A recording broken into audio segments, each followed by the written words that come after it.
So ACTS was established back in 2006 from 5 local congregations: St. James Episcopal Church, St. Paul's Episcopal Church, First Baptist Church, Second Presbyterian, and Grace and Holy Trinity Episcopal. We were modeled after an organization in North Carolina called CAMS, Crisis Assistance Ministry, who were established back in the 70s. The 5 congregations came to each other asking themselves, like, what do you do when someone shows up with a request for eviction assistance or utility assistance? And the answer was, well, we don't know, right? We help out a little bit and do what we can, but otherwise we don't know what happens to them. So ACTS was born, and out of all of that hard work, and our partnerships continue to grow, and First Presbyterian also is an active partner of ours to help us in the hard work that we do to help keep families housed.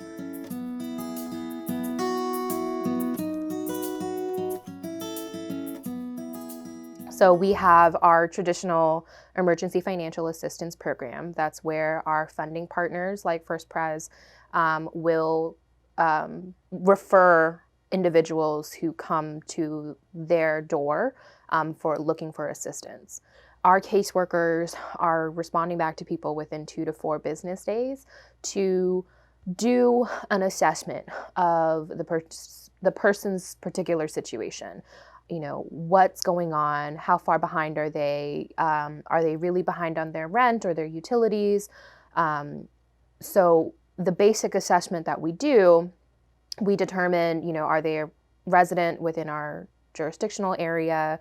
We really look at, you know, do they have any income? What's their household makeup?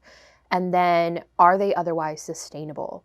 So the way that our caseworkers determine otherwise sustainable individuals, right? Because our goal is to help those who've experienced a one-time financial crisis that needs that little pick-me-up to prevent them from falling even further, right? It's the family who had the car breakdown and needs a little bit of help, or the family who their child got sick and they were out of work and they're paycheck to paycheck. But because they were out of work, they're now behind on their rent and at risk of losing their housing, right? We determine that sustainability by doing budgeting with our clients. We do a quick and dirty budget determining, you know, what is their income, what are their expenses. We do a brief analysis with them during that intake. And then once we determine that, yes, we're able to, the amount that you're behind is something that we can manage. You are otherwise sustainable. Your situation isn't, you know, something that we know is going to be super chronic. That is not our forte, but more in lines for social services or Social Security. We will do an actual assessment. And during that assessment, we're having conversations about decision-making with our clients. We're having conversations about what happens if this were to happen again in the future. What better decisions can you make? What different actions can you take now in order to prevent something like that? And so the quick and dirty budget that we do during the screening call, we actually go way more in depth during the assessment, where we go through everything from, you know, your car payments to your car insurance to how much do you spend on back to school, to something as small as when you go get gas at the gas station, are you also going inside and buying a snack? And how often do you do that? So we really kind of go through a more detailed budget, because what we find that is most people that we work with have an idea of a budget, but have never really sat down and really assessed where their finances are going. And one of the things that we've found is when you know where your money's going, then you can make a decision on changes for the future, whether it's to change something for the better or to maintain or to cut back, right? So that's another big thing that we do. And then of course, if it's a utility bill or a landlord, we're advocating on behalf of a tenant with that landlord, with that utility provider, really looking into their bill situation. Is there any outside resources that can help supplement this family ongoing, whether that be WIC or, Energy Share or Metro Water Care, different programs that are publicly available to residents of the Greater Richmond area. And then, if it's something we can pay for, we'll go ahead and pay for it, and then the client receives that assistance. Our other program right now we are currently running is through the Housing Crisis Line. So we actually have 2 diversion specialists at the Housing Crisis Line, and they're the front door for the homeless services system. So if someone is about to experience homelessness or is currently experiencing homelessness, they would be offered diversionary services, and if appropriate, they would do an intake in order to get them on the list for shelter services. And then finally, we are currently running the Chesterfield Emergency Rental Assistance Program for those who've been impacted by COVID. During COVID, we were running the state program until December of 2020. And as of February of 2021, we started up a program for Chesterfield County specifically. So currently we are providing the public Chesterfield County COVID rental and utility assistance to help residents who've been financially impacted by COVID.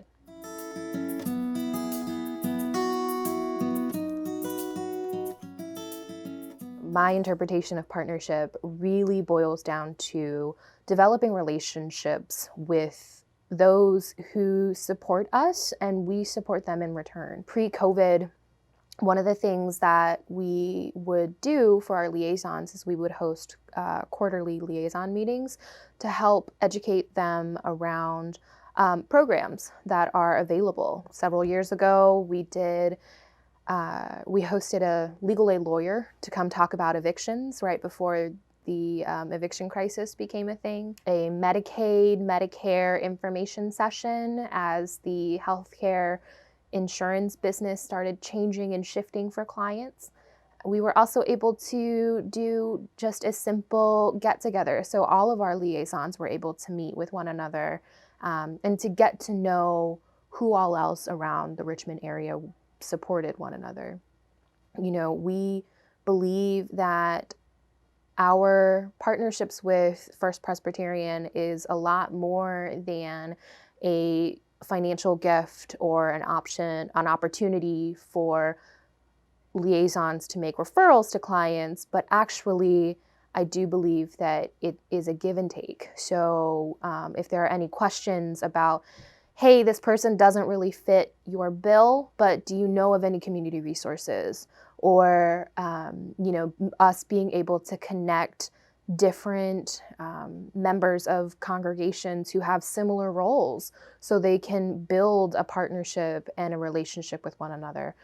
I believe that we cannot do this alone. And so collaboration and communication is what I believe partnership is.